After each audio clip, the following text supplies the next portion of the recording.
Ladies and gentlemen, welcome to the Power Hour, episode 10 left, I guess you could say.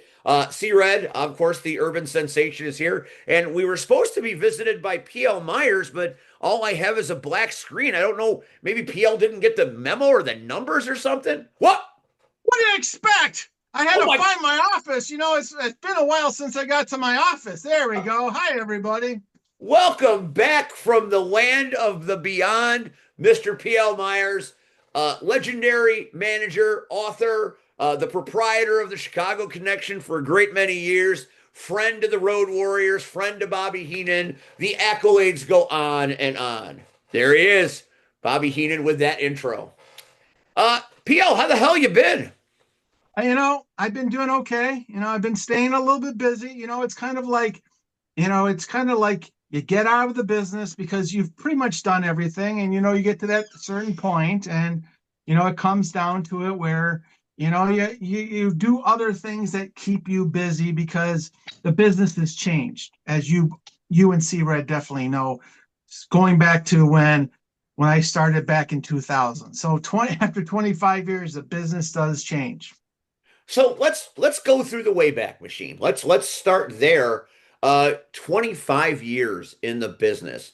What an achievement and what accomplishment. And the connection still thriving with Mhm. members like former RPW champion Steve Michaels, Kingpin, Cognito Jones, John Hudson making a name for himself in Florida. The connection has many tentacles, almost as many tentacles as the ARC. Wait, wasn't it called something else before the RC? It was the work, it was this, it was that, it was, I mean, you know, when you stick with one thing, you get good at it. Then you keep changing, and I keep getting confused because see, there's only one master of motivation, Mr. C. Red. I am paying my flowers to him because just like him, I have a Midwest Manager of the Year. So, and he's going to be put in the CSW Hall of Fame. So, as I've always said, and I'm not one to like give props, but C. Red is the best manager in Chicagoland history for the last 25 years. There's been, there's been the Kingpins, there's been the Ringmasters, there's been the Richard T. Sins of the world. There's been all these other managers in Chicago. And I know I'm There's been leaving big quite a few business of them out, Levi, but there's only one C Red. But only one. only one person can do as good as me as PL Myers. The shot to the top. You don't get that famous, and you don't have a book that thing of who you need to call if you need someone to watch your back. And you know what? I can drop names just like everybody else in Chicago. I choose not to because you know what? When I need to, I will. That is amazing statement right there. And Red, we forgot about as far as great managers go, we almost forgot about Uncle Drip Drip. Uncle who? Uncle Drip. You've never heard of Uncle Thank Drip you, Drip? thank you, BL. Thank you. That's the new generation C Red. That's like C Oh, Red new and improved. yeah, but you know what? When you have perfection, you can't. Everything is. That's not a. They always say, form of flattery. That's no flattery. There is only one C Red. I've Yeah. seen that man's style and profile, not to take away from Ric Flair, up and down many, many different aisles from LaSalle to Chicago. I've even faced up against C Red to PCW. You name it. C Red, I think C Red and Kingpin are the only managers to ever work Windy City, PCW, and I think he's worked a few other companies. So, there's not that many trifecta managers like C Red. Well, that's why he's going into the hall because of his contributions to not only CSW but to this entire business. And He's I was fortunate enough to put him in as his Midwest Manager of the Year. I remember that. I remember it very well. Uncle Drip Drip is Willie the Bomb Richardson in a sea red costume, Oh, okay. drinking some Hennessy. Well, see, that's what happens when you get knocked out in Indiana by P.L. Myers. Willie the Bomb loses his marbles. There might be a few marbles rolling around. You might be right about that. That's the first time we've mentioned that on this show, and it was P.L. Myers that mentioned it. Of course, the announcement came down late last week. Chicago Style Wrestling, the showdown in November. C Red goes into the CSW Hall of Fame. So, Red, it's a great honor. It's a great privilege, and I'm very happy I'll have one of the best seats in the house to get you to watch you get what you've deserved from them for a long, long time. So, congratulations to C Red, the 2025 CSW Hall of Famer. That's very cool. Mhm. Well, to Steve and PL, uh, thank you. Um, I'm stuck for words right now. Um, I was shocked when as they say, I got the call. Uh, And who gave you the call? The BOZ. And the first words that Steve Boz said was, "Hey, brother, let me tell you something." so I'm excited now. I think come November 21st, I'll be emotional. I'll probably be emotional wreck. So just to know that um, all my hard work, the sacrifices that I made, uh, did not just necessarily go in vain. So you know, Well, more importantly, C Red, I don't mean to interrupt you, but as someone that has worked with you side by side, someone who has been on the opposite side of the rings, someone who has traveled up and down that road, the sacrifices that you've made, the holidays, the birthdays, everything you've missed, but more importantly, the character that you are to your family and friends and children outshadows this award. This award means a lot to you. And I know because CSW in Franklin Park in November is going to raise the roof to give you your flowers like I am. You know me, I normally don't do this. But C Red, I've said it since day one. You might have come after me and I might have laid down the groundworks and other managers from Windy City, the Kingpins of the world, and the new managers, the Joey Roths of the world, if it wasn't for a guy like you doing what you do and elevating your talent, like a Marche Rocket, Acid Jazz, Willie the Bomb Richardson, Van Peebles, who's still a connection member, if it wasn't for you and all the people that you've instilled backstage and the new talent coming up, this world would not be a good place. So thank you from the bottom of my heart. And I said this and I'll say it again. The greatest manager of all time in the Chicagoland area. Hell, I'll even say Midwest. No offense to Carmen Despirito. You. It's high I praise right appreciate. there. And we're supposed to be high praising you, PL Myers, and you're giving Red his flowers. But It's about like I flowers. said, It's about flowers tonight because life is too short. And C Red's been there for me. Steve's been there for me, and everyone's been there for me during this tough personal time for me. But that's why I wanted to make sure on the last 10 episodes of your show, I'm number 10, coming in there to tell the world what they already know, how great C Red is. But more importantly, Steve Arendt, back in his PCW days doing commentating till now, is the voice of the generation of Chicagoland, is the promotional machine of Chicago that promotes wrestling, that he can walk around any building and they all know who he is. And he has made this business so much better because of a guy that has that much passion for the business in a positive way. So that's why Steve is number 23 of the connection, because there's only one other number 23 in Chicago. yeah.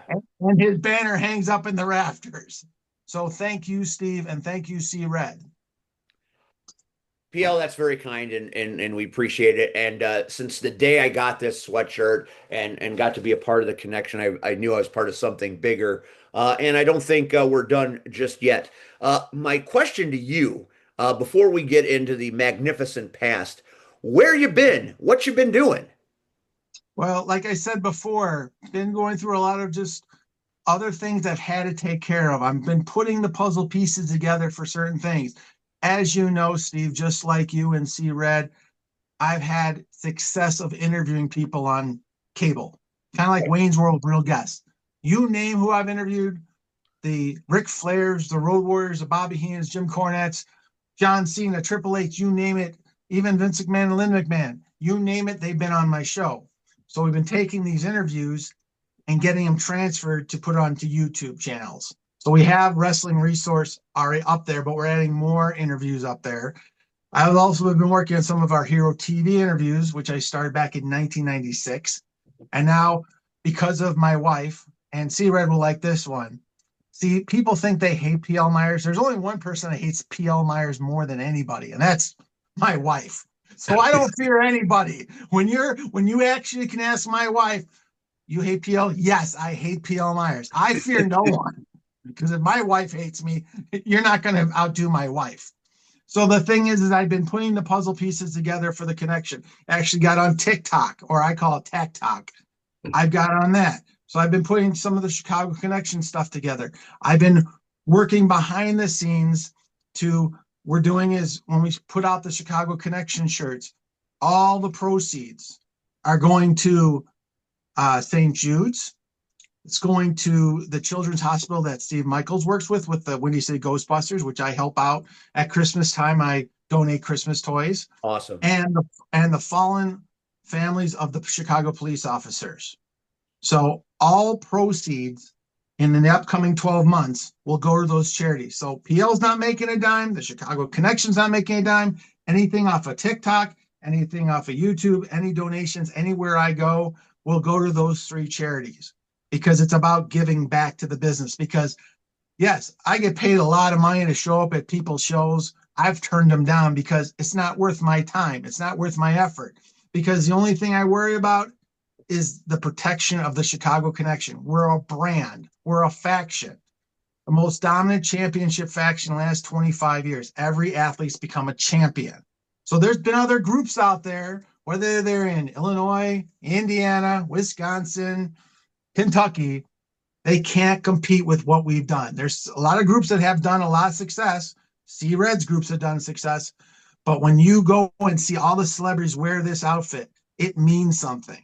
We're like the Chicago Bears. You love us or you hate us. You're either with us or against us. So, well, the thing is that if you're a Packers fan, you're going to hate the Chicago Connection, the Bears. Well, you know what? There's plenty of people that like us because we're winners. We won more championships than any other Chicago team. We're dependable. You don't have to watch your TV and go, oh, maybe the Connection's going to win. No, we win. We get the job done. So it's very important that we protect what we have, branded wise, everything wise. The book sales have been going through the roof. All the proceeds go to those charities. So I've been doing a lot of stuff, but I've been kind of retired because you know what? You don't want to see PL Myers come into the ring, because if he's in the ring and he's at a promotion, there's a reason why. It's not about the money. And they're afraid of that because some promotions have tried to bring us in. And the spotlight gets a little too bright on them because they're not used to how I promote. You know how well I promote, Steve. I do. You know what PCW does. C-Red knows. He might be the master motivation, but the P.T. Barnum of Chicago is P.L. Myers. And those are the facts. I don't want to make this fake hype of what I've done. I've been blessed. I've worked with the greatest. I've managed the Road Warriors. I work with Bobby Heenan, Jim Cornette, Bill Alfonso, the ECW superstars. We brought in the biggest names into PCW, and the Connection, because of the faith that they had in our faction, has made it to where it's now. So the thing is that all these other factions have been around 5, 10, 15, whatever years. Success to you. God bless you. I'm not there to start anything. But the thing is that when you see everyone wear this shirt, there's a reason. So that's what I've been doing. So if for some reason you see PL Myers in a ring, it's because someone's messed with one of us. And it's kind of like John Wick, the movie. I'm out of the business right now. I have a wife that hates me upstairs. You know what? I'm the old man on the porch. I'm seeing how the business of Chicago is. It's completely different than when C-Red and I started. There's things I like, things I don't. But the moment my phone rings from a member and I have to get off my porch, God help those people who are messing with the Connection. because I will outthink you, I will outspend you, and I will outbring the biggest name talent. It's not just me. I got Kingpin to the left, I got Cognito Jones to the right, and I got a whole bunch of other 24 other members that are itching to get in the ring. And I have a whole bunch of people that know me that says, hey, you mess with PL, It's like the mob. You don't want to mess with us. And that's the fact. That's a bold statement, and it's been proven true more times than I can count.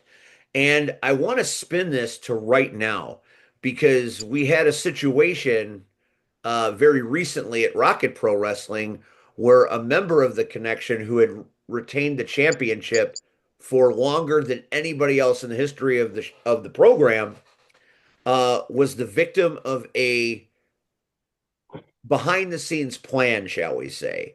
The group of Avengers, they had built this plot to take him out of his title, and they were successful. And thus far, we haven't seen the Chicago Bear Hug since the fracas happened. And I can't imagine this got past your vision and your periphery. Let me just say this without saying too much, because just like every other talent that comes on the air, and they got their all their memorabilia sitting around them, and they're going to talk a big game. I'm here to tell you one thing. Just like Steve Arendt, he's the very best at what he does. Steve Michaels, when he joined the connection back in Indiana, we saw what he did to Marshe Rocket. And no offense to Marshe Rocket. I love Marshe Rocket. I think he should be on WWE right now. With that being said, Steve Michaels, master of the Chicago Bear Hug, you're messing with a man bigger than me. 6'8", 6'9" on a good day. How many pounds of muscle? How many men it took him to take that title off of a man that held the title for 500 days? A man, more than a man, an athlete, more than an athlete, a champion that took that R Pro championship and toured the world with it. No offense to PCW, Windy City, the LWF, because those were the big three back in the day. Their champions never defended their title around the country, around the world, like Steve does. Steve Michaels has. That's a fact. He took the FPW championship on a tour of many places far away. Hawaii, Texas, where most independent wrestling stars are lucky to get out of Franklin Park or Midlothian, go to Indiana, go to Wisconsin, maybe go to Iowa. That's about it. Most wrestlers, and I'll take nothing away from those wrestlers that step in the ring, they're weekend warriors, as Les Thatcher would say, name drop, like the play wrestlers.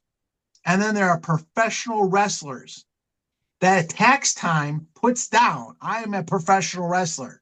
Their income is based on that. So when you take the food out of Steve Michaels' mouth and out of his pocket and take that title, because the title brings money, and you take that away from Steve Michaels, he has nothing to lose.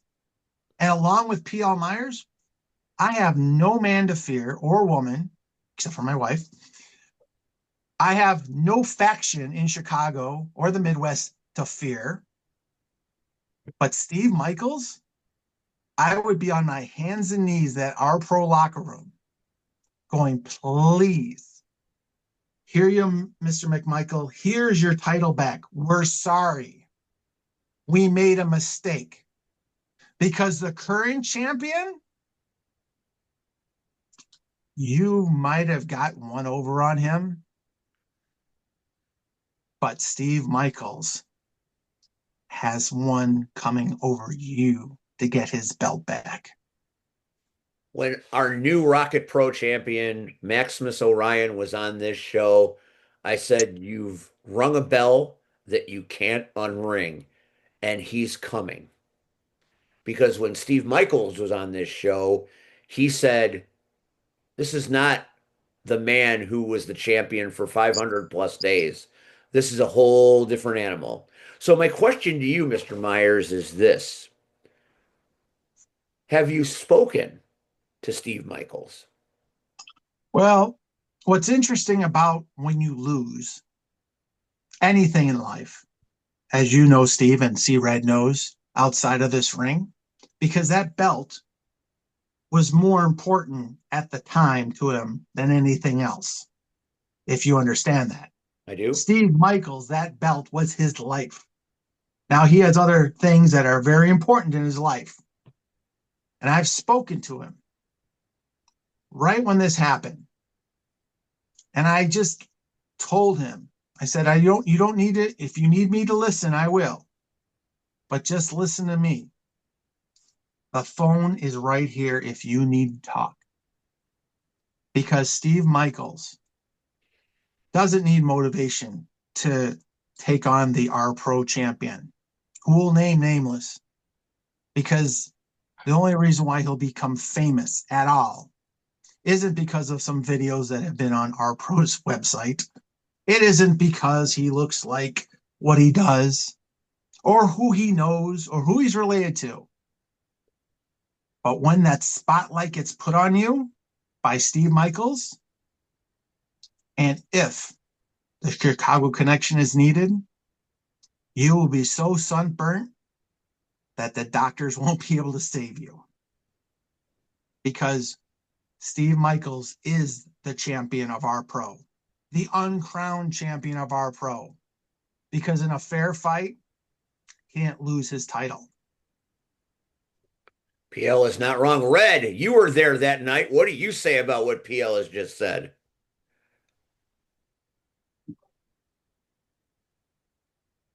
Well, I mean, shit. We had Steve Michaels on the show. I mean, of course he is not happy. Um,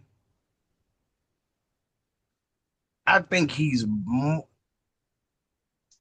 what's the best way? What the hell? He was robbed. I'm not gonna say. Well, I mean, He shit. was swindled.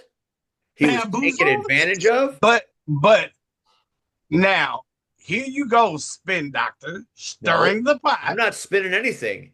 No, you are, because what you're leaving out, who really kicked up this shit, and it wasn't Michaels, and you know who it was. He's been kicking this shit up for over a year, almost 2 years. He's been kicking this shit up. So, you know, unfortunately, Michaels was caught in the crosshairs. But again, it was the simple fact. Let's just call it for what it is. Shit, fuck it. We dropping names, drop names. Damian Saint. That's who all this shit falls on. Let's be honest. If Damian Saint did the shit the way it was supposed to be done, guess what? We wouldn't be here. We wouldn't. We wouldn't even be talking about this. Michael's 9 times out of 10 would probably still be champ, right? And we wouldn't be talking about this shit. But it's because of Saint and his fucked up shit and how he gotta hold on to power. Okay, everybody got tired of that shit. People got tired of being ran down, talked about. People got fired for no fucking reason. People were made to stand and be fucking coat racks and shit. Why? Because the Saint. That's let's put the blame where it fucking is. And let's call it for what it is. Michael said on this show, when the shit went down, people called him, right? Except for one person. He hadn't talked to one person. That one person didn't send out a text. They didn't send out a phone call. They didn't send out a fucking pigeon with a fucking letter around his leg. They didn't send out a fucking smoke signal. They didn't do shit. and that's Damian Saint. Why? Because Saint knew he fucked up. Saint fucked up. Michaels got caught in the middle of his fuck up. And again, now he's trying to act like, oh, well, it wasn't me. It was Michaels. So again, he said on this show, we don't know when, we don't know where, and we don't know how he's going to return. My problem, and it ain't even my problem, because goddamn it, I'm a commentary sitting with your ass. My issue, if it was an issue, Saint, watch your ass. Because what I would love to have for my birthday, for a Christmas gift, I would love to see the Chicago Bear hug Damian Saint. That's what I would love to see. Red, you're such a great storyteller, and your opinion is always fairly spot on. But you omitted one thing. You called us commentators, and we are. And nobody was more critical of Steve Michaels during his time with The Undeniable than me, because his behavior was unbecoming of what he truly is. So my problem was when you act like that, being a flunky for Damian Saint, you are not repping the connection the way the connection needs to be repped. But make no mistake about it, Steve Michaels will be back. But was it? See, here's the thing. Is Michaels part of the connection? Yes, he is. But when you got Saint, I guarantee you, and again, you missing the bigger picture. Saint knows he's a member, right? Like, this isn't like unknown fucking facts. Like, we all know. I've seen Michaels wear his shirt. I mean, so we know he's part of the connection, right? No, Saint knows this. No, you know why? Around, he doesn't know this. Because he knows. Those who fail to realize the past are doomed to repeat it. And everyone forgets, C-Red, all your successes, and they try to get one up on you. And that manager who will name nameless, again, Steve Michaels didn't have a C-Red in his corner. We wouldn't have this problem because C-Red has taken the top talent to the top. If he was with P.L. Myers and I was there watching his back the right way, this wouldn't happen. But when someone decides to come into the business, I want to be a wrestler, I want to be a referee, I want to be a general manager, it's all about me, I want to be someone, and they stir the pot, right? What Damian Saint has done. I'm going to do these podcasts on Spotify, and I'm going to tell you about things that I listen to. So I have heard what you've done. I've shaken your hand. I know who you are. But see, that guy who will name nameless, I've shaken the hands of legends. I've worked with legends. The closest thing you've done is stir this pot. And you're going to find out the hard way that when you try to stir that, all that, as C-Red said, shit, someone's got to clean it up. Well, guess where this is going to go? It's going to get cleaned up by Steve Michaels. And it's going to get cleaned up by the connection if need be. Because there's more of these. There's mailboxes, bowling pins. I've seen the bowling pins. Chicago flags, you name it. So when you tuck your head in at night thinking what you did to Steve Michaels, count the days like the champion. Because you're both in eyesight of what's going on. So, yeah, did he know what he did to Steve Michaels? Yeah. But he failed to realize the repercussions. The repercussions of who has his back. And again, you know as well as I do, Steve, and C-Red knows, I will outthank you. I will outspend you. I will outpromote you. And I will get every eye on you to show you the fraud that you are and what you did to Steve Michaels. So I would say at the next show, the champion, after he eats his dog food, brings the belt to the champion and say, I'm sorry. Because your family can't save you. Damien State can't save you. No one can save you. The bell has been rung. He's coming. That is unequivocal truth. And what form he takes, that remains to be determined. And you will see it as the Rocket Pro season continues. Next up is Fall Brawl. PL, it's Yeah. so great to have you on the show. Whenever we have you on, I think of my first days in the business when the connection was running the show at PCW with Jared Priest and Renee Van Peebles and those guys. I believe wasn't Wally Wild a part of it? No, no, no, no, no, no, no. Who am I There have thinking of? been many members that of the connection, but Wally Wild always, just like the Butcher, just always is our way. Who am I I mean, thinking of? we Though had somebody like that. Rick Knight. We've Night. had Jared Priest. We had Jay Phoenix. We Jason. had, God rest his souls. We had all the other wrestlers that have been part of the connection. John Burke was the very first member. God rest his soul. Santana Starks. God rest his soul. We've had Aries from Windy City Wrestling.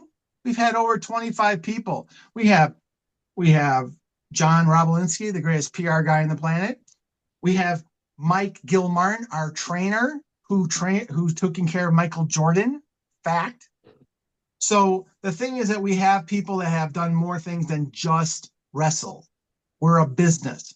So when you think of the connection, Whiplash, We love Michelle Whip. Morgan. Michelle Morgan. There's another one. Christopher Styles. Body Count was part of it. So you have over 25 people, and the other 25 people, we've had people, Derek Deek, who carried the flag for the Chicago Connection. There's another person. We've had so many other people. We've had my personal assistant, she's taking care of it, Renee Peebles. So, you name it, they've been part of it. The connection is alive and well. Let's talk a little bit about the past. I was going through some old pictures the other day, and I saw a picture from Crash Tested of me doing commentary with Animal. And whenever I see that picture, I always think about you and your relationship to the Road Warriors, especially Hawk. After all this time, both members are no longer with us. Obviously, you think of them often, and when you do, what do you feel? Well, let me be, I guess, as real as I can be, or as Karama would say, this is my truth to open, not yours.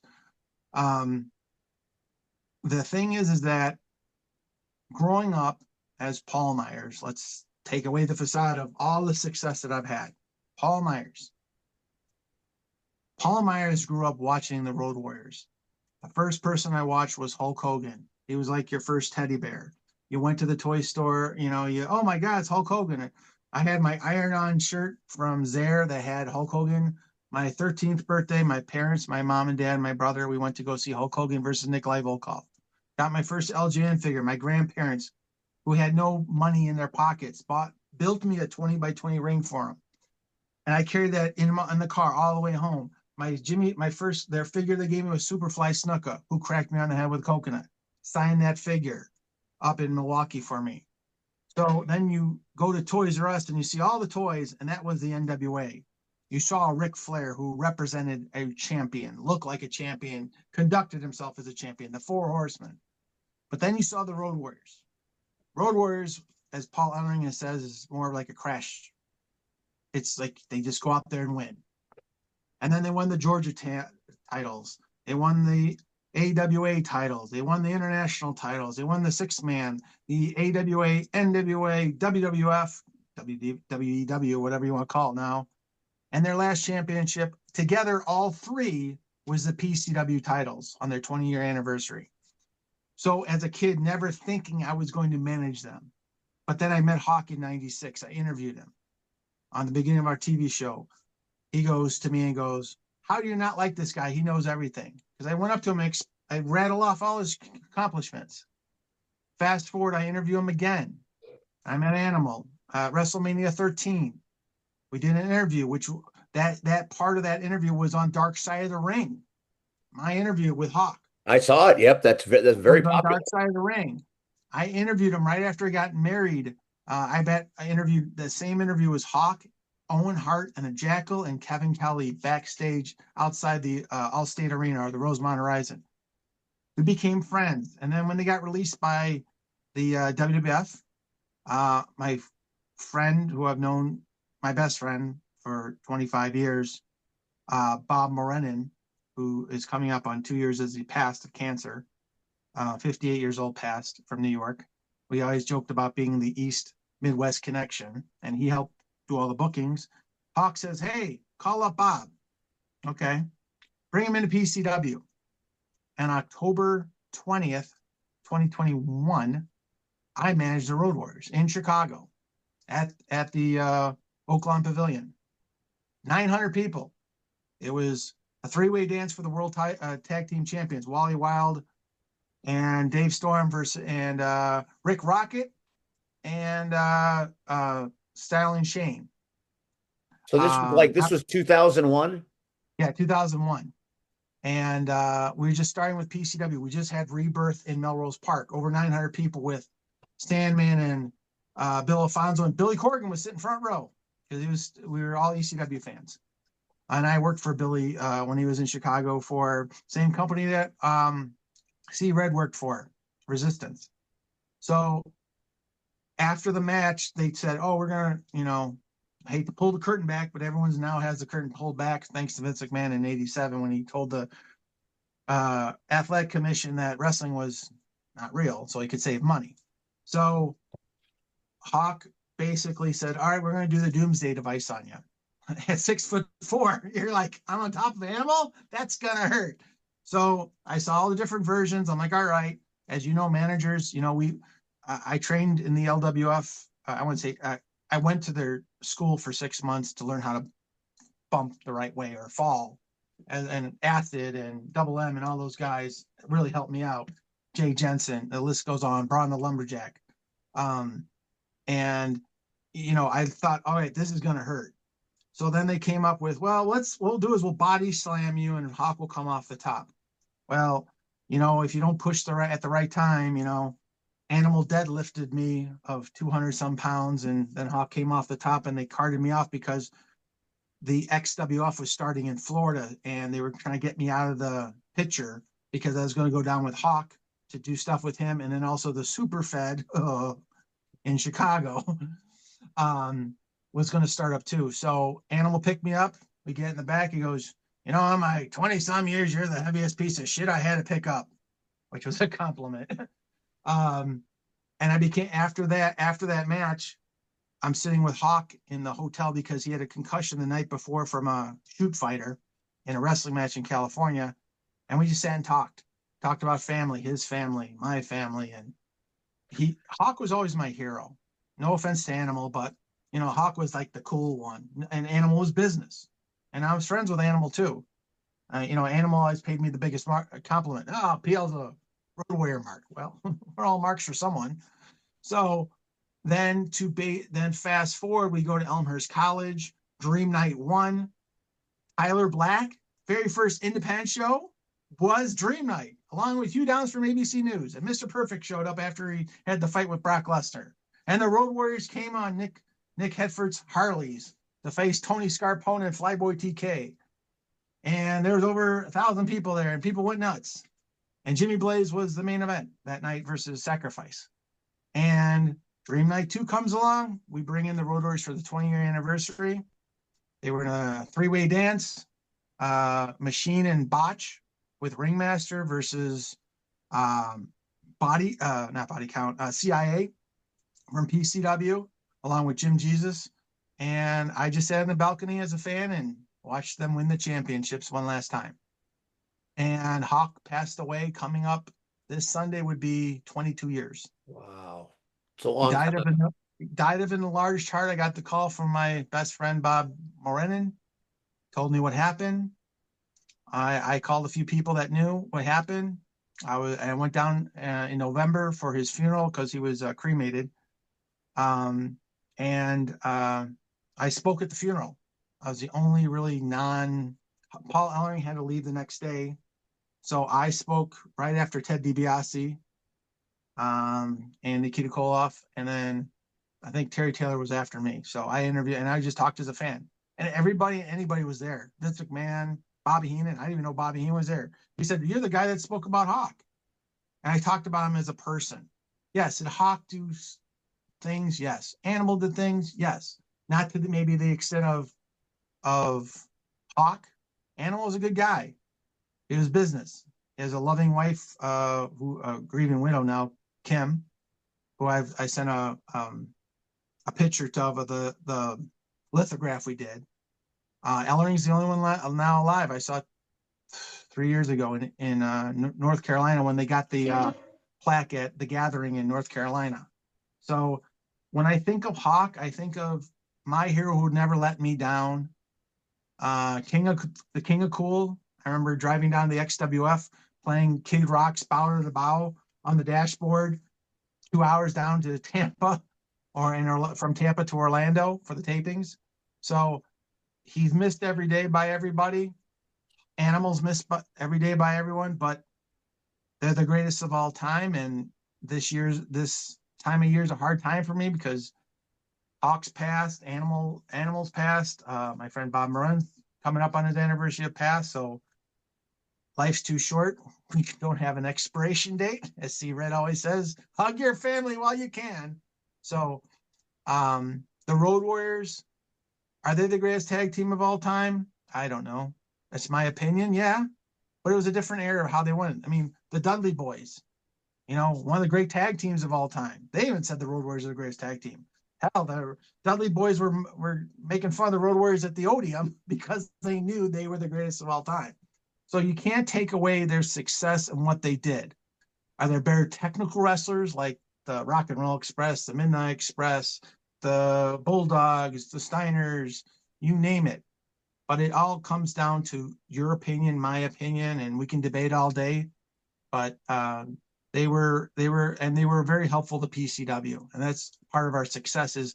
That led to bringing other people in, the Ric Flairs, the Bret Harts, the Kurt Angles, the Ultimate Warrior, Dusty Rhodes, Roddy Piper. I mean, nobody, and this is not to take away anything from any other company, but no one brought in the biggest name talent like we did in Chicago, anybody. And that's not a knock on anyone. It's just the facts. Look at the list of the greats of all time, the Bobby Heenans, everyone that we brought in versus they brought in. Look at their numbers versus our numbers. And those are the facts. And it was part of making Chicago what it is today. And C Red knows that, and you know that, Steve. There's a lot of companies out there that are at the glass ceiling. They don't want to break it. They don't want to roll the dice. Anyone could have brought in Ric Flair. They chose not to. Anyone could bring in all big name talent and say, well, we outdrew you and we did this. 2 years later, where are they at? Nowhere. So look at CSW. They bring in the names and they're in Franklin Park. They do what they got to do. Look at ARW. They were in Hammond, Indiana, all those people. And then when they were in Chicago, when they did that big group show. But there will never be another PCW. There will never be another Windy City, even though their name's out there and there's a double stack ring guy that owns it. There will never be another LWF. The companies have to step up and go, look what they did for us. Because if it wasn't for a C Red, if there wasn't for a Steve Arendt, you wouldn't be able to walk down that path. And all the guys that lay down the bricks, the Jimmy Blazes of the world, the Billy Wax, who's now doing shows, his superstars. You look at the legends that put down the Sam DeCeros, those guys who lay down the bricks, the PCWs, if we didn't break the glass ceiling on certain areas, it opened up for other people. So I think the thing is that that's where Chicago's at. It needs a kick in the butt. You need to get out of your comfort zone. You got to roll the dice and say, hey, are we that good enough? Don't worry about any other company. Hey, don't take your eyes off the ball. Worry about your own company. And that's where you'll be successful. If they draw 1,000 people, find out how they did. If you draw 500 next month, better do it again. So Wise words from PL Myers, who has been there all along and knows it. I remember my three shows that I worked at PCW, October, November, and December of 2014. It yep. was the Nasty Boys, the Headbangers, and Ricky the Dragon Steamboat. Mm-hmm. So I was in heaven. It was an amazing time. And I wish I had gotten to work there sooner, but I was very fresh in the business at that time. Well, don't cut yourself short of what you've done since then. As they say when I'm going for therapy for my knee, they said, you know what? Everyone is a beginner before they're an expert. True. Everyone's got to go. And you know what? The biggest thing I've learned are three things. One, from Trent Shelton, who's a motivational speaker, it all starts with you. You're the one that has to get done. And the second thing, and I told this to Steve, and I've told this to you, and I've still see Red. Do what you love what you do, and the world will come to you. And the world's come to you, Steve. The world's come to see Red. And I've been fortunate to do what I do. And the third thing is no one's going to keep you happy but you. You got to be happy. And more importantly, the Chicago connection, where everything you're not and nothing that you'll be. The shot to the top takes a shot on the Power Hour as we wind down our 5-year history in the podcast world. So the flowers go to you guys. PL, before we let you go, it seems only fair that we haven't done it in a few weeks because it hasn't come up, but we'll do it tonight because you deserve it. Oh, thank you. Red, it's time to tune up the band, man. Give PL Myers his flowers. I get flowers from C Red? Yes, you do. You have more than earned it, my friend. C Red, take it home. Do you take credit cards? Take money? I got 20s. Will that help? 5, 10. Yes, C Red's gonna want that money. C Red loves that money. Credit cards? Oh. He's got a couple of koozies that didn't die in the flood. He wants you to buy. No, wait till C Red talks to my wife. Give her flowers. She deserves it. She puts up with PL Myers. I know. First of all, let her know that. Pass on my love to her. PL, you know how I feel about you. It's ironic Steve was mentioning the last 3 PCW shows. And I'll never forget. It was Dream Night. I want to say it might have been the last Dream Night. And their special guest for months had been hush. Nobody knew who it was. Nobody knew. And all of a sudden, I think maybe the 2 months leading up to it, it was announced. It was the Icon. It was Sting. And anybody that knows me knows my top 3. They will never change. Shawn Michaels, Hayabusa, and Sting. Stinger. I'm the original flat top with ponytail Sting. So I go to Dream Night, and I wasn't knocking, man had to make a living, he had kids and a family.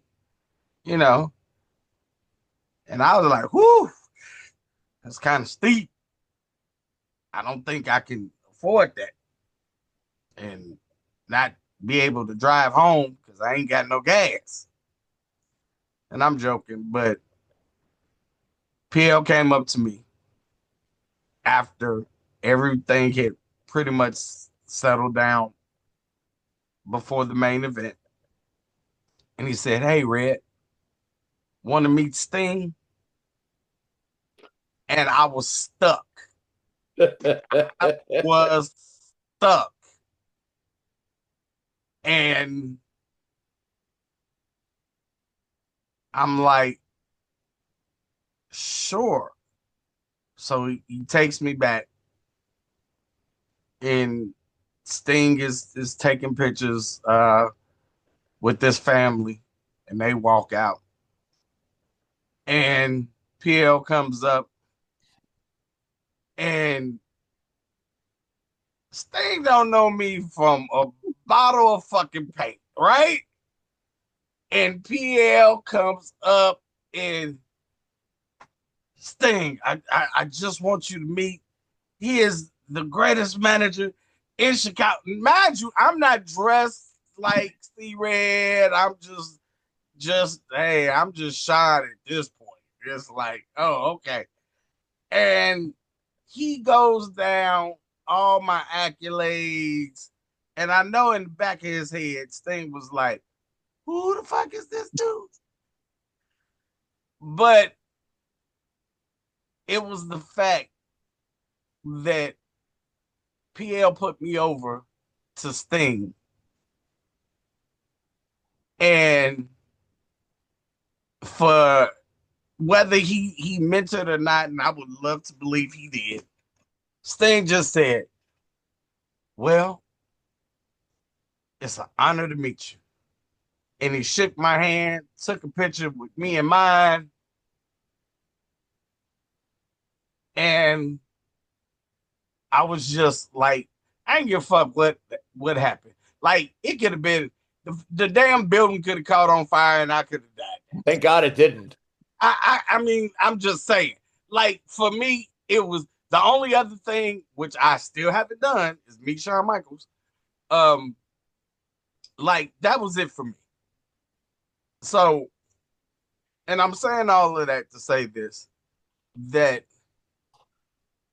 over all of these 2 decades plus years, me and PL have had this wonderful, I'm not going to say relationship, we have had a friendship. And in this business, we know that shit is hard to come by. That is true. You know, we call it a brotherhood. We want to feel like it is a brotherhood. And then every now and then you get hit with that one person that reminds you, everybody ain't your brother. But PL, I thank you for everything that you've done. Um, Again, and I've said it, to you face to face. There's no me without you. Uh, no, you did not. Uh, you didn't train me, but you influenced me because I had to see what was going on outside of Windy City. Like I couldn't perfect my craft just looking at what was Windy City doing. To order to perfect and get better at my craft, I had to see what everyone was doing. So that included you. Um, it was funny, and I tell people all the time, I never understood it, and then I did, and then I disagreed with it. The saying was, friends don't let friends go to PCW. And for the longest, when you in Windy City, you like, yeah, we don't do that shit. Yeah. And then after a while, you get to the point like, why not? Because a little known fact, at least I'm going to say I was told. Now, I'm not going to say the vets and the pros when I were coming up were told this. I know I was told this. You were not supposed to go to anybody's show. You were not allowed to go to anybody else's show if we weren't booked. Fuck that. I went. Can you imagine what that would be like today? Oh, hell. Well, of course that shit couldn't fly today. But that's where I met people. That's where I at least got to see Dusty Rhodes. I'd be damned if I was gonna stand in that long ass fucking line. No, Yeah, fuck there's that. a lot of money coming from Dusty Rhodes' pocket, if you will.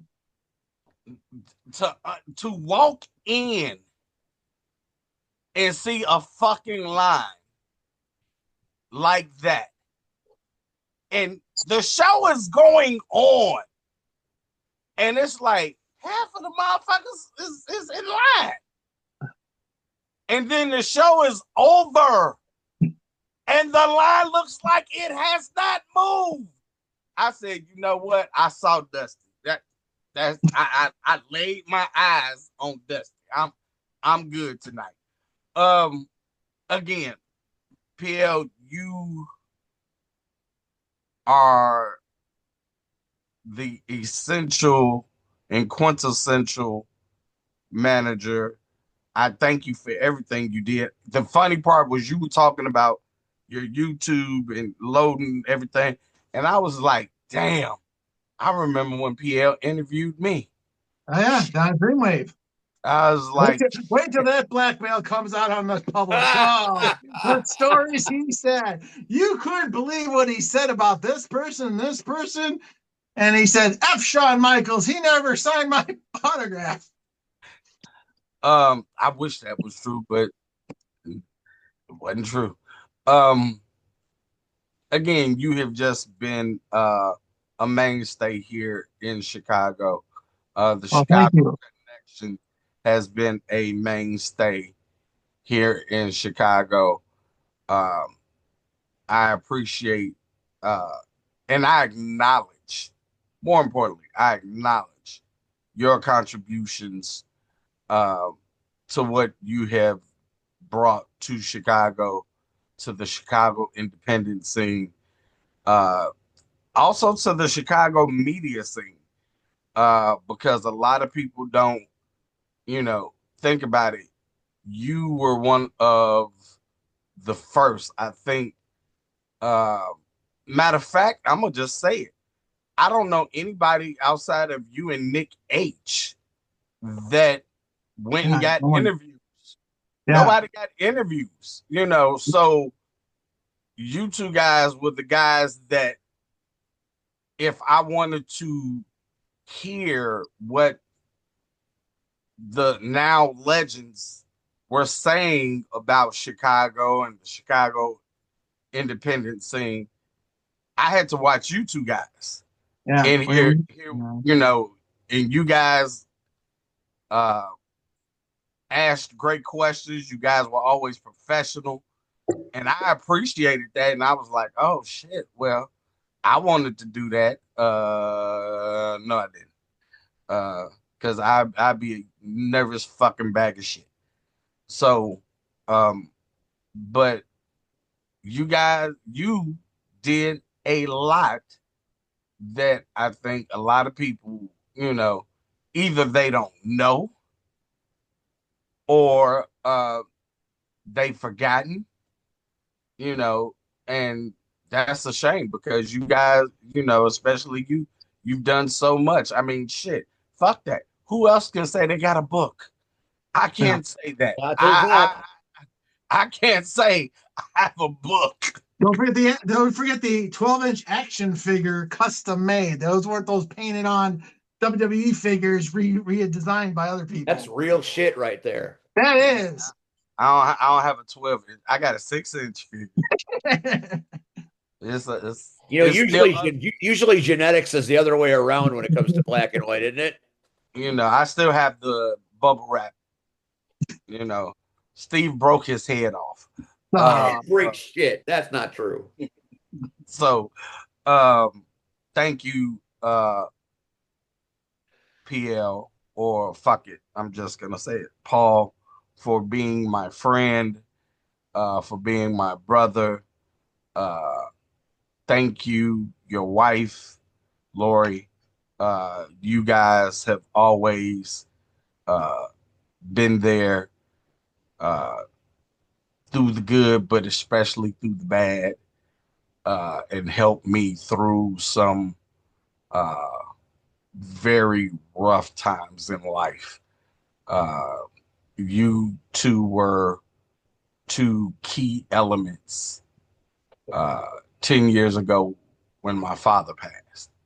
Uh, I did not, I held it in for so long. And, I can count on two hands how many people actually gave a fuck. And I can honestly say, out of those 10 fingers, you and Lori are two of the 10, So I will forever be indebted to you guys for your love and your generosity, that you guys didn't even do anything, but you called on me, you checked on me, uh, you sent me messages constantly. And like I said, that's in this business rare, that you find people that you can consider family. Uh, and, it doesn't dwindle as time goes on. So I thank you and I love you. well, it goes both ways, and that's why, as I said, with Lori, my wife who hates PL Myers, uh, taught me about how important family is. And with the loss of your family and loss of my mom, yesterday was 5 months.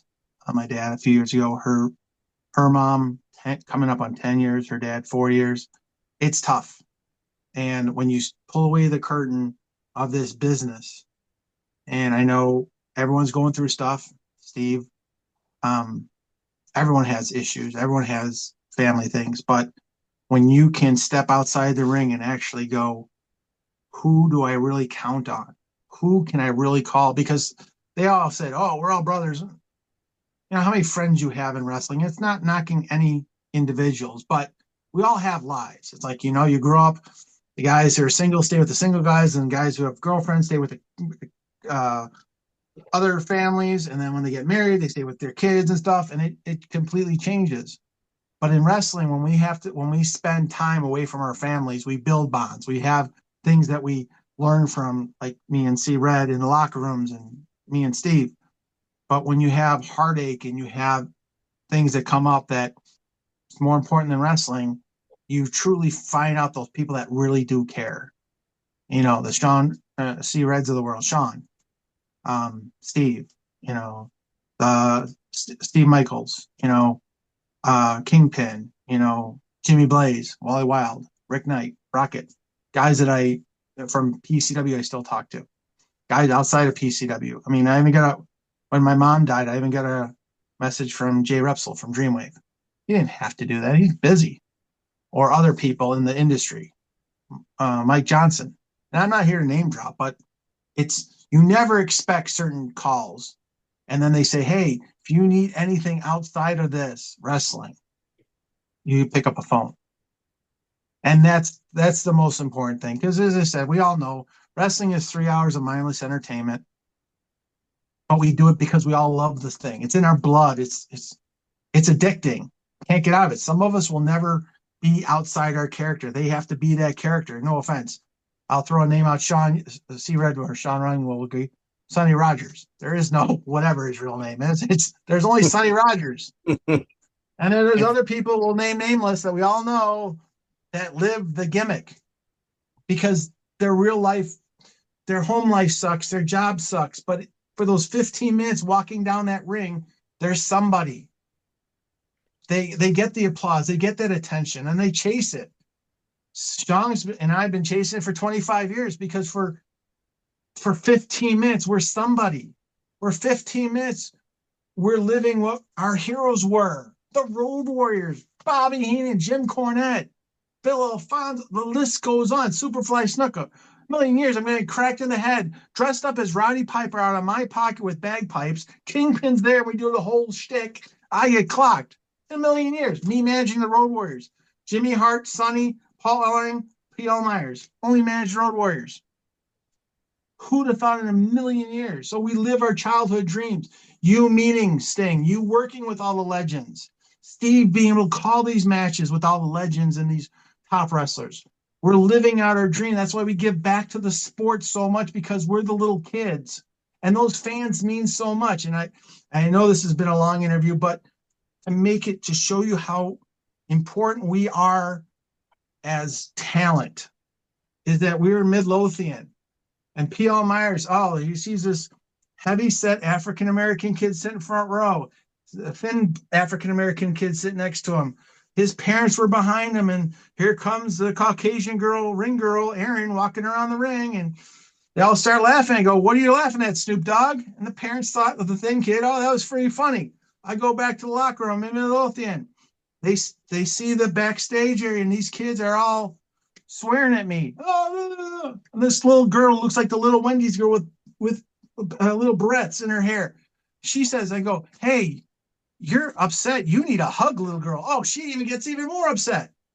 I did my job. I didn't swear. I didn't pick on their weight. I didn't pick on ethnicity. I treated them because I was heavy, and we all carry weight still. I'm not going to pick on ethnicity. I'm not going to pick on this, but I'm going to do it smart. I got them to understand that wrestling is entertainment. Months later, I come back. That same heavy-set African-American little kid. There were white kids outside throwing rocks at him. Comes inside. It's P.L. Myers. "Hey, I don't care. He yelled at me last show." No. I said, "Hey, what can I do for you?" He looks at me and goes, "I'm a little hungry."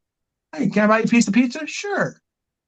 P.L. Myers doesn't do that, but Paul Myers will. But P.L. Myers, he actually will do that because that's how wrestling is nowadays. We're not in the ages of getting shot at, have to worry our cars being, punctured tires and throwing stuff at us and all this stuff. No, we don't swear anymore. I'm not going to disrespect my parents. P.L. Myers, you might think is cocky. I'm convinced. That's how I come out. I don't swear. I dress the part. I look the part. You might hate me as much as my wife hates me. But the thing is that we're still human. We have to give back. I had people come up to a PCW show and go, "Hey, is it okay if we come back?" Yes.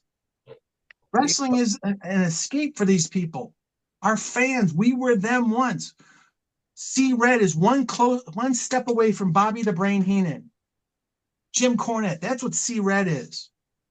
What is Marshe Rockett? A superstar. What is Steve Michaels? A superstar. They're one step away from John Cena. Because that's the closest those kids are sometimes ever going to get with the prices nowadays and all WrestleManias overseas. Wrestling isn't fan friendly anymore. So the thing is that when Steve gives back, Sean gives back, and I give back, we do it because we love the business. These people believed in us. I believe in Sean. Day one. The Road Warriors believed in me. Hawk said, "I believe in you as much as you believe in me." So Jim Cornette hit me with a racket. Why would these people? Bobby Heenan's last bump was with me when I hit him with his own book. The bump before that was with Hulk Hogan in the XWF. And again, I'm not dropping names, but I have to prove a point. Legends, Road Warriors, legends believed in me. I can't let them down. I can't let the fans down. I can't let Steve down. I can't let Sean down. I'm not bigger than this because in the real world, P.L. Myers is a shot to top. In my office, up there, my beautiful supporting wife who hates PL is there for me, Sean, and you, Steve. That's the first Absolutely. thing she said. Steve, how are you doing, Steve? Because at the end of the day, when I'm done doing this, I always tell Steve, every message, you have to pick up the phone.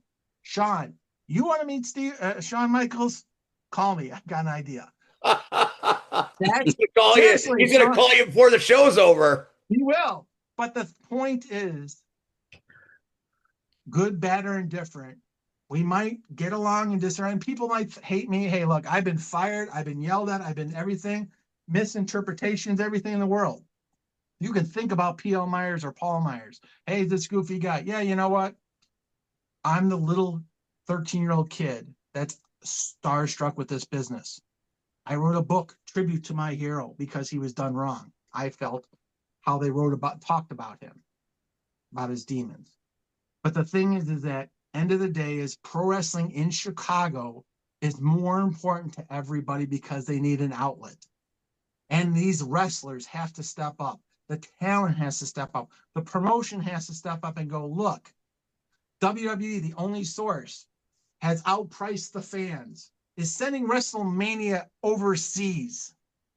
Away, people in New York that went to 40 some WrestleManias aren't going there. And it's nothing against Saudi, but it's the price. Costs $1,500 to fly over there, $1,500 for a hotel, $5,000 for WrestleMania seats.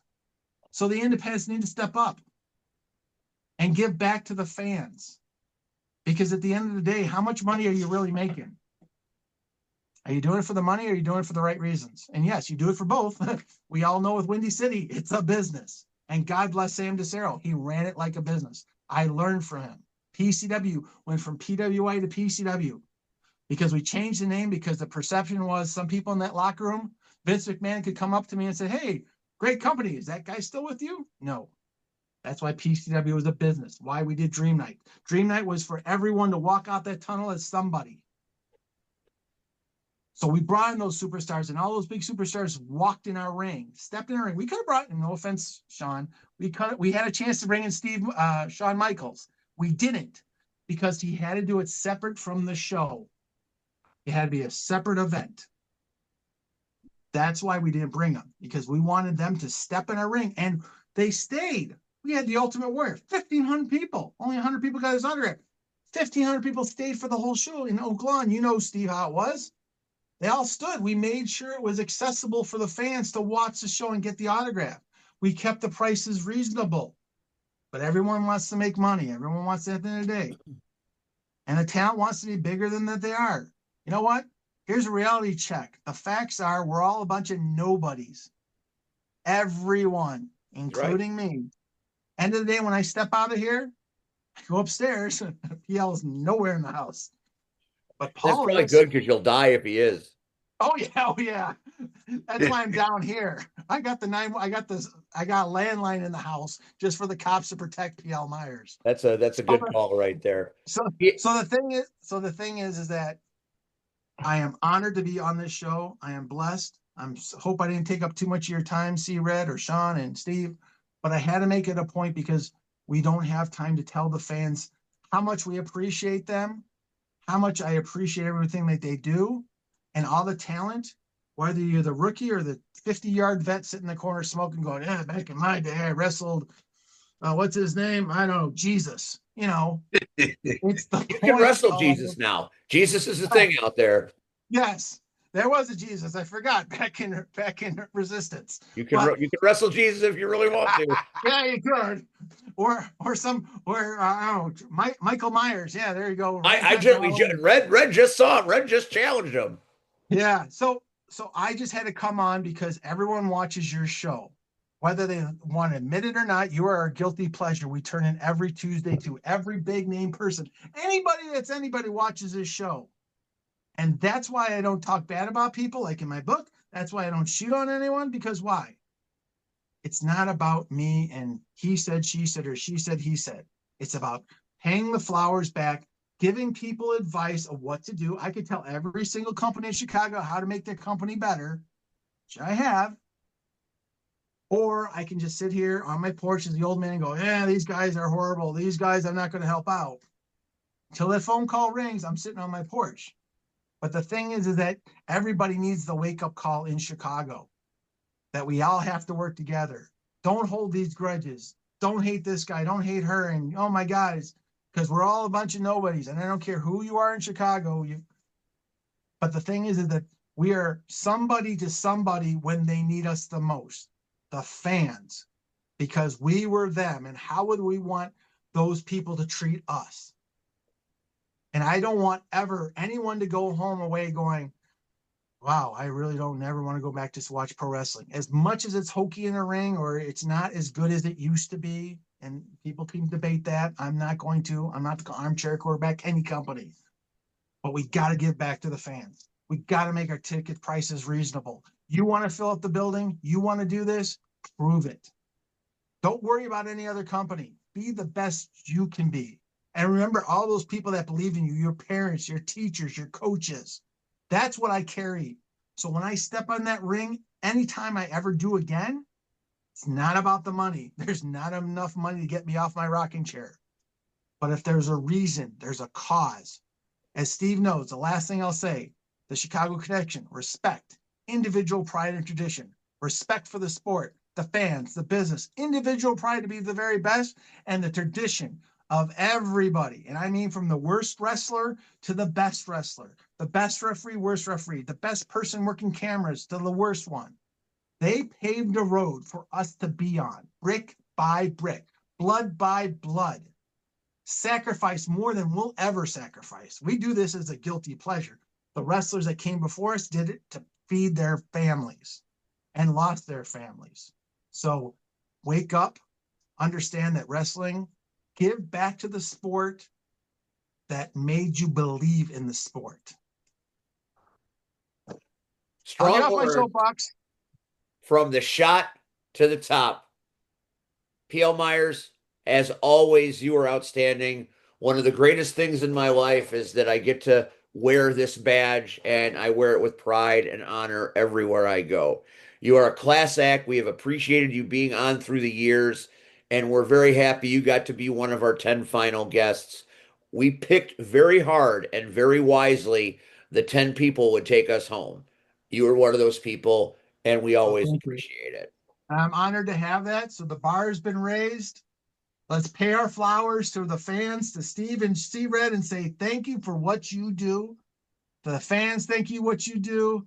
And remember, Chicago Connection, for everything you're not and nothing that you'll be. And I would be really worried when Steve Michaels comes back.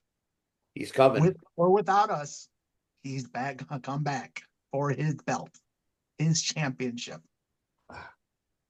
Ladies and gentlemen, that is the legend known as PL Myers. PL, thank you so much for being on the show tonight. We appreciate you. We love you. And we'll catch you down the road. All right, I better go back upstairs. Good night. And he's gone.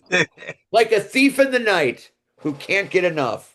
He's willing to fight. He is a soldier of love of the sport of professional wrestling. I wonder if he can see the off button on the Zoom in the dark.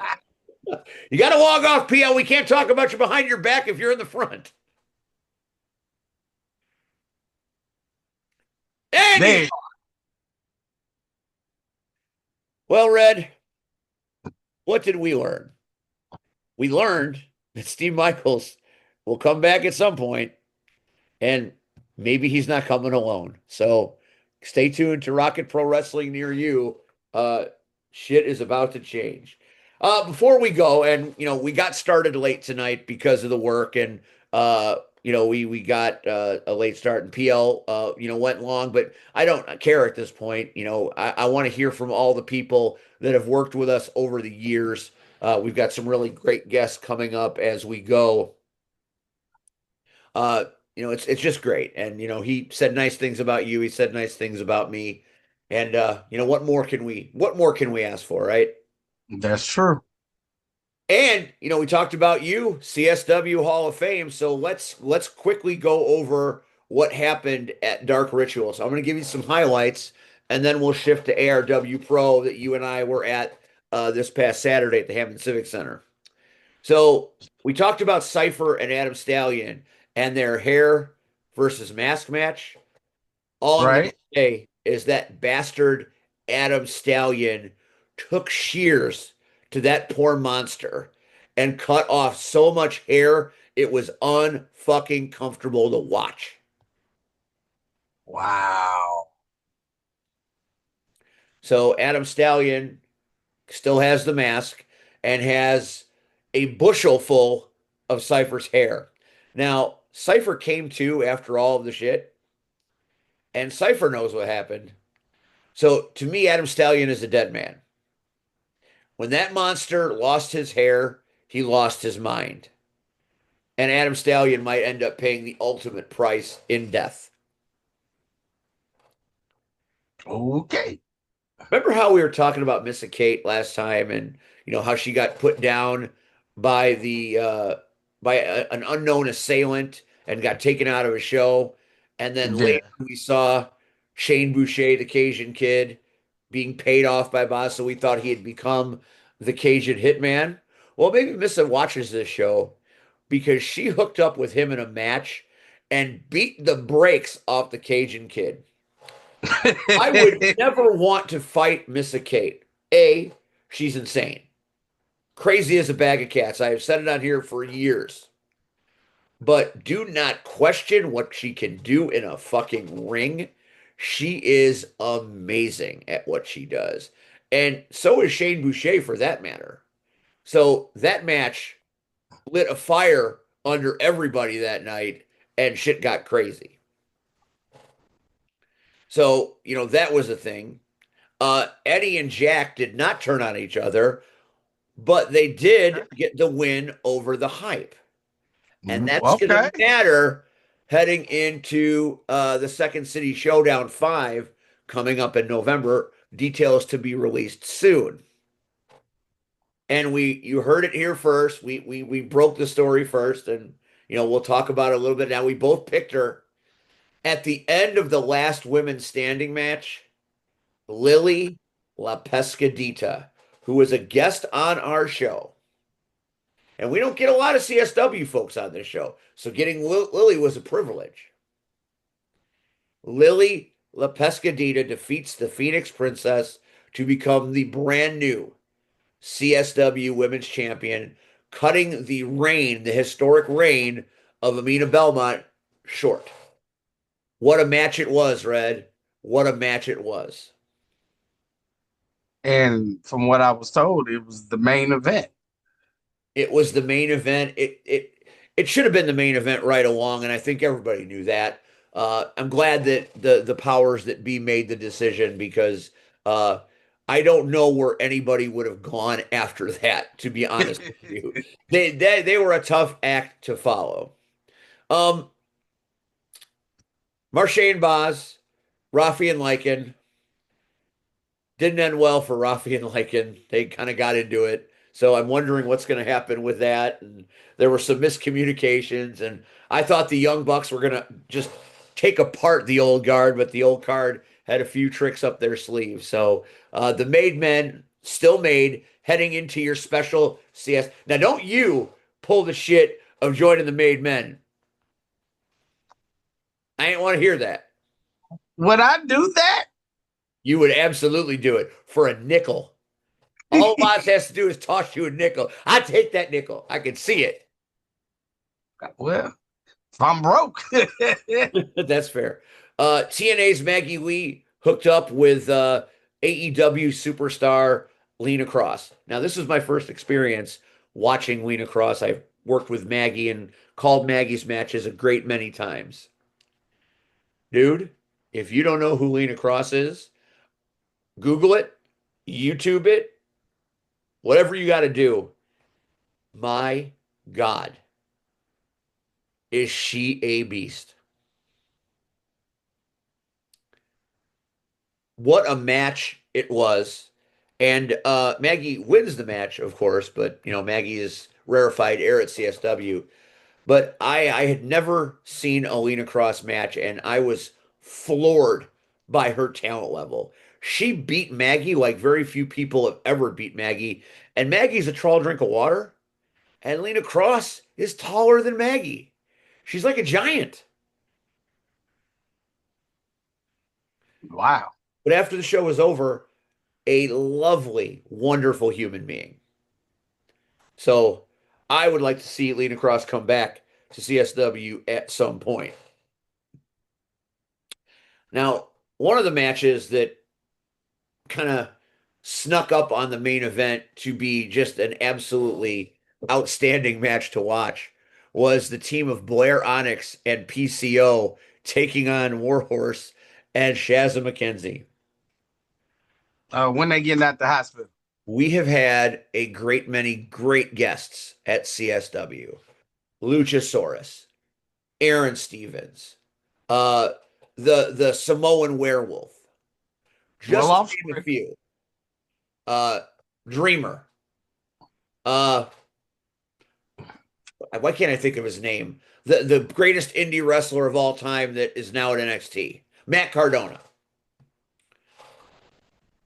I have seen all these people come to CSW. EC3, former NWA champion. You know, we've had great, great special guests over the year. PCO worked his fucking ass off. And PCO, not a young man. now I know. He took some fucking bumps. I know Jake Parnell wasn't looking for what he was being given because the look of fear in Parnell's eyes, the commissar had no idea that this legend was going to bring the thunder. And, you know, Shazza McKenzie walked out on Warhorse, and Blair Onyx continues her amazing run, despite the invasion of the Nihilists. And we found out that Victor Analog is now joined by the big picture Nick Cotis in the Warhorse's new band of nihilism. So I don't know where that's going to go, but I imagine it's going to go somewhere. But man, as far as Halloween shows go, the Monster PCO and the Arachnid Blair Onyx as a tag team, that's all the Halloween you need. Where's the candy? So I have said for a long time on this show that there's just something special about a Shy Style Friday night in October. And the first ever Dark Ritual did not disappoint. It was a spectacular show. So we had a great time. We've got more things happening in November. Obviously, at Second City Showdown 5, C Red going into the hall. Gringo Loco returns to CSW at that show. And he's never far from our thoughts because his lights are so pretty. So we've got some pretty cool stuff happening. And there are some matches that have been announced that we'll talk about as we get a little closer to it. But Red, I think that building is going to be packed because I think the people you know and the people you love are going to come want to watch you get inducted in a big bad way. So maybe Franklin Park is not big enough to hold the See Red love, but we're going to give it a shot. Well, I'll be there. Okay, finally, See Red comes back to Franklin Park. Moving on because we're running out of time. Hammond Civic Center, History, Heritage, and Headlock, the big ARW DWA cross promotional show. Red, we knew it was going to be good. The Hammond Civic Center, the ghosts there, the ambience there, the impressive just walking up to the building. You think about who's been there and the energy that wrestling provides in that building. We weren't ready for what was going to happen, I don't think. Nah, not at all. ARW Pro and DWA were very clear. We're not bringing in Dream Night talent. We're not bringing in spectacular special guests that cost $10,000 a pop, right? We believe in our roster, and we believe our roster can pack that place. And pack that place they did. 800 people at the Hammond Civic Center. Now, you're like, well, the Hammond Civic Center holds, many thousands of people. I'm going to tell you this. On a Saturday night in October, where the Cubs are playing It's a beautiful night. It's before Halloween. People are pumpkin patching and apple picking. It is tough to draw a wrestling show anywhere this time of year because the last hurrah before the cold weather comes, people are taking advantage of it, right? Correct. 800 souls showed up to the Hammond Civic Center and were treated to one of the most spectacular shows I've ever been a part of. From the moment it opened with that chaotic battle royal that had about 600 participants, they just kept coming. Uh, what a spectacular thing it was. And Red, who won that battle royal? Kid Lack. And who were the last two? Kid Lack and Shaq Jordan.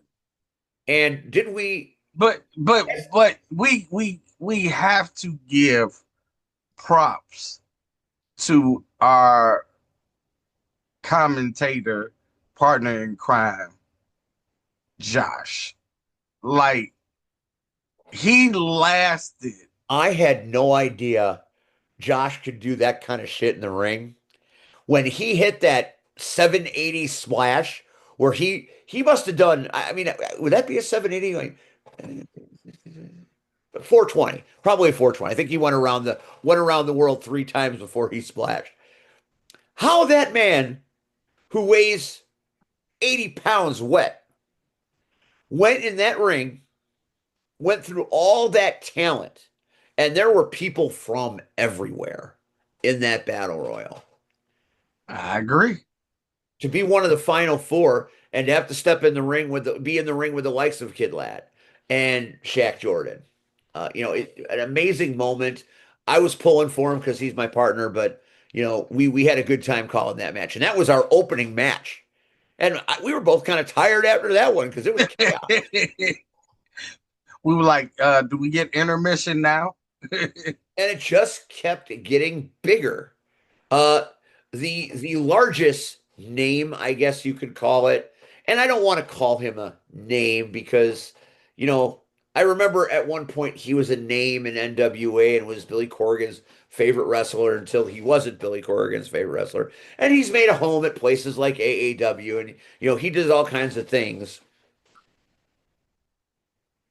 But Joe Alonzo, that little annoying, I won't even say it, took on the man with the big Nick energy.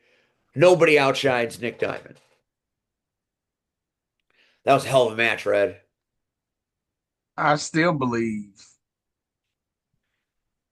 Joe Alonzo did not outshine Nick Diamond. He did not. It took nefarious means for Alonzo to get a very cheap win, as some vets do. But it was a hell of a match. I'll tell you what, Nick Diamond proved to everybody why he is who he is and how amazing he is. And that's why he's getting pushes at NWA, Rocket Pro Wrestling, and some of the big companies that are out there. And I've seen him at CSW too. He is getting that notoriety because he looks the part, he talks the part, and he wrestles the part. He's a triple threat, man. Keep watching him grow. I agree. Tag team action, the tag team titles on the line. You had the program featuring your father or your son or your nephew, Uncle Drip Drip. Uncle Drip Drip came out in a crushed velvet jacket. That was like sea blue. That's what I said on commentary. He wants to be you so badly. No. For the tag team, he came out with the pink and black. Oh, that's right. He was doing the pink and black. It was later he did the No, he did the blue with Nick. So we had the program, Schultz and Thunder, who are the defending champions, take on the least likely tag team where the inmates run the asylum of the Spot Monkey and the Lunatic. But you know who was in their corner? Whew. Misdiagnosis. I was feeling a little sick. I had a condition. I had a fever, and the only prescription was more misdiagnosis. Goddamn. I'm a I grown man. agree. Goddamn. Everybody in the Hammond Civic Center enjoyed that match. From Lunatic peeing on everybody to Spot Monkey and the Lunatic taking some of Misdiagnosis's magic elixirs. It was very entertaining, but in the end, the program continues their reign as champions. Then we had that lumberjack match. Mm. Bugsy James of the family taking on Braun the Bully Mammoth, formerly the lumberjack. Now, I thought Muggsy was kind of crazy trying to take on Braun the Lumberjack in his own match. But man, the Lumberjacks came to play. There was more shit going on the outside of the ring than it was going on the inside of the ring. Well, you had the family versus the brotherhood and some other people mixed in, and it was shit. They were fighting more than Muggsy and Braun. It started with Braun sneaking in the back of the ring and unleashing a god awful shot that involved Legos and puzzle pieces. And the minute that thing cracked over Muggsy's head, shit got really crazy. And in the end, Muggsy James shows everybody why you have to say his name twice. He's Muggsy James, like Charlie says. And the lumberjack will have to live to fight another day with his pals in the AFA. Speaking of the AFA, it was Chris Miller and Jay City tagging as the family, taking on Jay Cross and the Big Daddy as the AFA. Now, in any match like that, as much as I love Miller, as much as I love Jay City, is there anybody tougher and more badass than Jay Cross? No, but I mean, if you got to put two people up there against Jay Cross and Big Daddy, then Jay City was a monster. Like, so you got to understand. I I've been around for so fucking long. Oh shit. I was here when he broke into business. You know, I was here when he was training and he left, and went to another company. And uh, I was there when he was a hardcore champion and he lost to somebody we know around here. Oh, that would be me. Anyway, yeah, put myself over. Sabbatical. So to see him now, I was in such awe of how well he moved and shit. And he It was was a hurt for a fight. while. It was a fight, and that's the one thing you you ain't got to worry about when it comes to Jay City.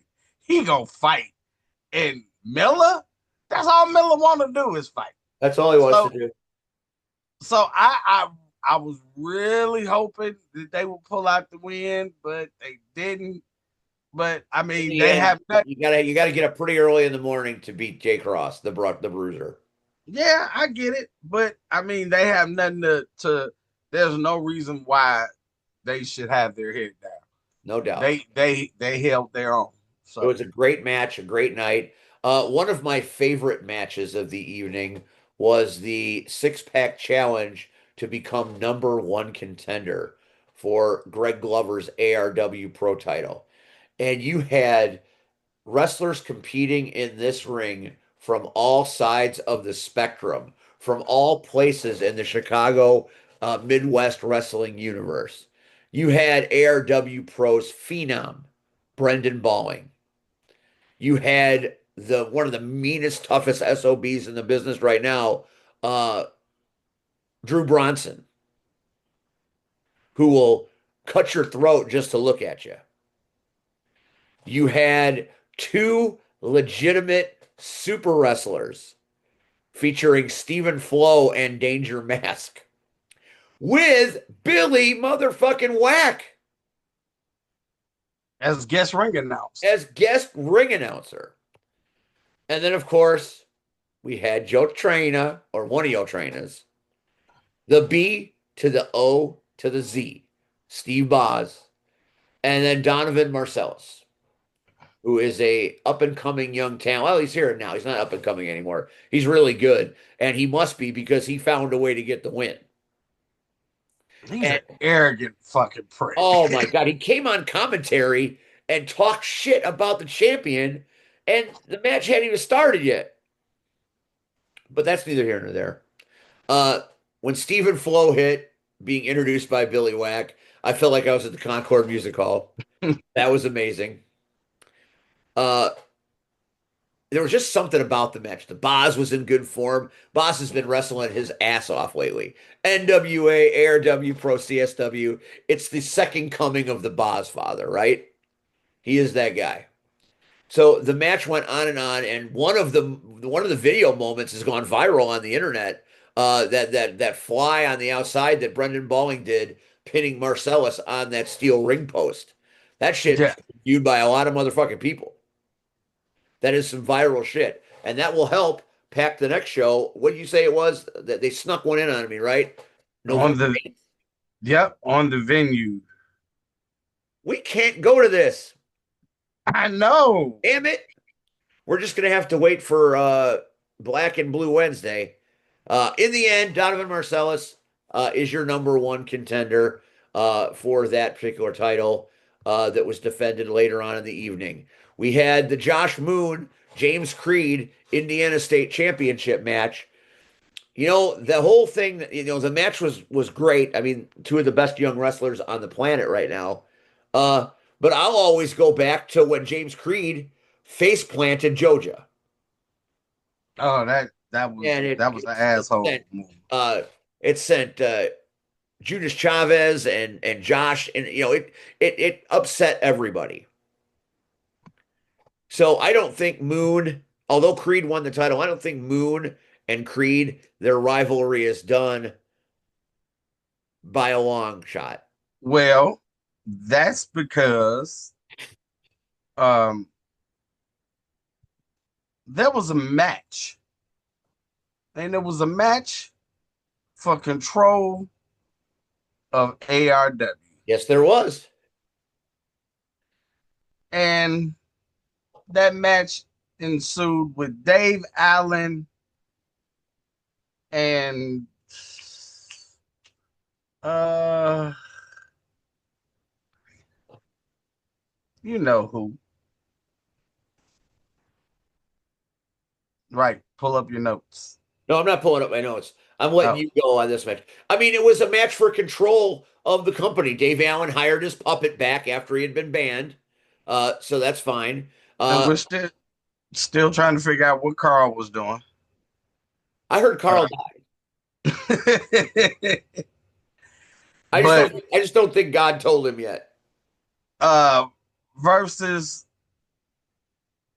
Joey, or how do we say boom boom?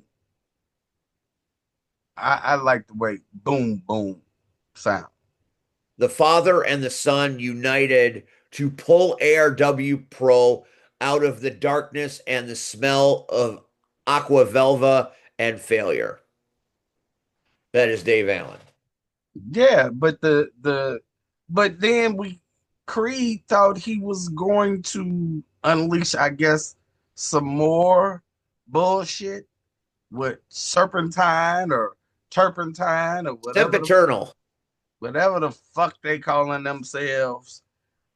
And Boom Boom said, not on my watch. And then he said, if you want to get froggy, we can go. Now, I don't know if anything gonna happen, but shit, I would pay good money to see Joey Boom Boom whoop the shit out of James Creed. Just saying. They might. I mean, that something's going to happen as we get a little closer to ARW Pro's big day before Thanksgiving fiasco. It'll be my first one this year. Um, Glover and CMOS Dave, the animosity, the violence, uh, the story behind what they've been through, where they've been, their history as a tag team, the the shit that happened at the Team Creed versus Team Glover match. All the stuff came to that moment, and that match did not disappoint. And CMOS Dave tried to kill Glover several times. Oh, he did. He did.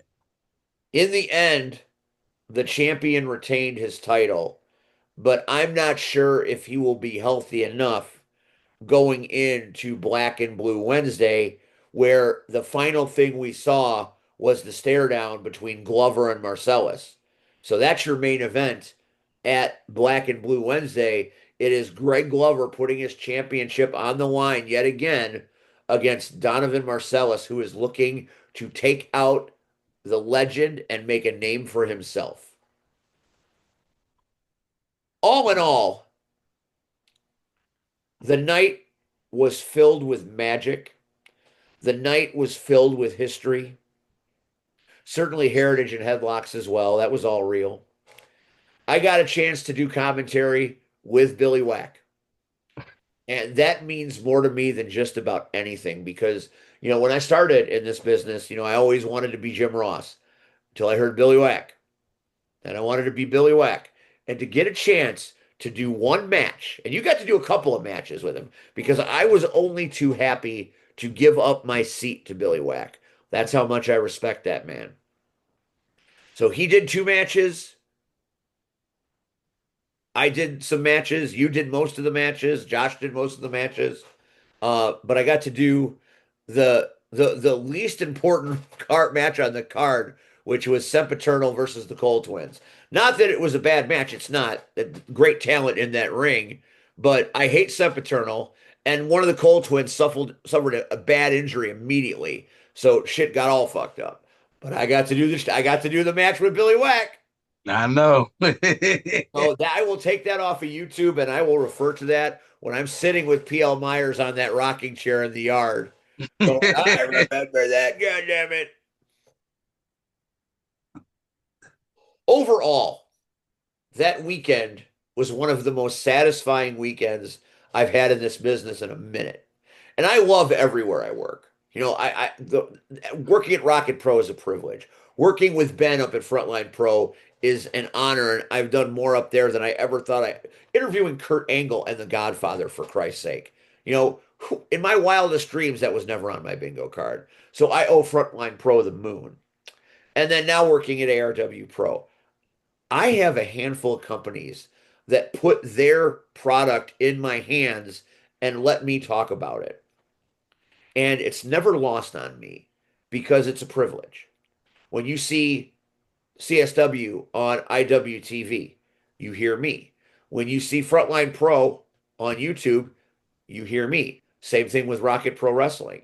And some of them have even said that I make their product a little bit better, which is insane to hear, but it's nice to believe that might be possible.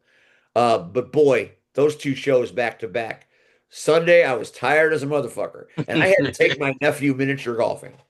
So I'm running around a miniature golf course with my wife, who just had a heart attack, and this little 5-year-old, and we're trying to play miniature golf in a space zone where it's all black light. Oh, wow. When that was over, I was even more tired. And then late at night, my son got stuck on the Amtrak, and I had to drive to Union Station to rescue his ass. Oh, wow. And I was motherfucking tired. So why is Steve trying to cut back and put wrestling behind him? Because I'm motherfucking tired, man. I'm old. This shit I didn't dye my hair silver. God took care of that for me. You see this shit? That's real. That's miles. Oh, you ain't got to tell I me. didn't lick a snowman. That's shit's real, right? So I'm just tired. But anyway, we love the Power Hour. This is number 10. Next week is number 9. And C-Red, let me tell you who we're going to have next week because I think you might be a little worried. I know I'm a little worried. Completing their trilogy next week on the Power Hour, against my better judgment, but here we are. We are going to feature a group of individuals that made their podcasting debut in this world on our show. And the minute they did, this unique band of characters ascended to heights one would never believe. So next week on the Power Hour, for better or worse, for the third time, for the last time, the return of the LIM. My grandsons. That's right. So that's next week. As fun as this was, I don't know what the fuck's going to happen next week. And they're cutting promos. They're putting legit promos out there about being on this show. That's what blows my fucking mind. They're so excited to be on here. I'm like, yeah, come on. They're going to have shit out there talking about their appearance on this show. They're Scary. hanging posters and shit. Scary. What a crazy world we live in. Remember when we started this shit in a basement in Gary, right? Oh my God. No, we were upstairs. We were upstairs. That's right. We were upstairs. I had to walk up those fucking stairs because the elevator is always broke. Right. I bet that elevator's broke today too. Well, shit, the Tear whole that building shit. is broke. Or they tear that shit down. The whole building is broke. Thanks to PL Myers. Thanks to the Urban Station C-Red. Rion off tonight. Cactus Rack, we missed you tonight. She is unable to be here tonight. We'll talk to her next week with the LIM because we'll have the Knockouts Minor show, which is happening this Saturday. So make sure you all come to the Homewood Auditorium and watch those young skaters show you why their future roller derby is in such great hands. This Saturday night in Homewood, the Knockout Minors division, they got a show, and I get to do one more roller derby event. So I'm very excited to be back at the helm with my partner in crime on commentary, Nan Slaughter. So it'll be fun. Well, that's it, Red. It's late. What time is it? Well, we got done before 9, and I was a half hour late. So it's 2 hours like it always is. Always. It's Power Hours. That's how we're going to finish this up. All right. We'll see you next week. Thanks for watching. Thanks to PL Myers. And congratulations, C-Red. The Hall of Fame is lucky to have you. Appreciate it. Good night, everybody. Thanks for watching. And if you didn't watch, fuck off. Like Travis said. Good night.